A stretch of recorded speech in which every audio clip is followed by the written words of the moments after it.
Imagine being a raw recruit suddenly thrown onto the battlefield in Iraq. Everything goes sideways fast. Guys are just blindly spraying bullets with zero coordination.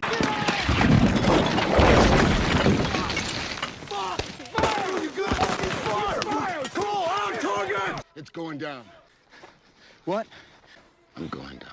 The sergeant sees the mission falling apart and has no choice but to charge forward himself. Billy follows right behind him, but they're immediately pinned down by enemy fire, unable to move an inch. In the chaos, the sergeant walks straight into an ambush and goes down hard. He's critically wounded and about to be dragged away by the enemy. At that exact moment, Billy makes his move. He charges through a hail of gunfire to pull his sergeant out. And somehow, a dropped camera catches the whole thing on video. The clip goes viral, and overnight Billy becomes a household hero. But almost nobody knows what he and his squad actually went through over there. To bury their fallen sergeant, Bravo squad gets a brief break from the front. They're invited to attend a football game held in Texas. Nobody expected that being heroes came with perks like stretch Hummer limos. The guys are hyped, laughing and talking the whole ride. But Billy just stares out the window, lost in his own head. His mind drifts back home. Billy used to have a pretty solid family life. Then his sister got into a devastating car accident, leaving permanent scars on her face and body. What made it even worse was that her fiancé dumped her right there in the hospital. Billy snapped, went after the guy, beat him down, and totaled his fancy car. The guy pressed charges for assault. After his father stepped in to negotiate, the charges were dropped on one condition: Billy had to enlist. His sister has never stopped feeling guilty ever since. If it weren't for her, Billy would never have been sent into this nightmare. The squad moves through the crowd buzzing with energy, but Billy is on edge. His mind flashes back to patrolling the streets of Iraq. His hand tightens around his sidearm, because danger can come from anywhere, anytime. The sergeant tells Billy to ease up. This is just everyday life in a war zone. They head into the stands, and suddenly their faces light up the big screen. The whole stadium erupts in applause. Fans come up to Billy personally to thank him and show their respect. They take the field, waiting for their cue. The corporal grabs a football and tosses it over to Billy. That one toss sparks something, and the whole squad lights up with joy. They goof around on the field, completely forgetting about the war for a moment. Then a white-haired old man calls them over. Turns out he's the team's owner,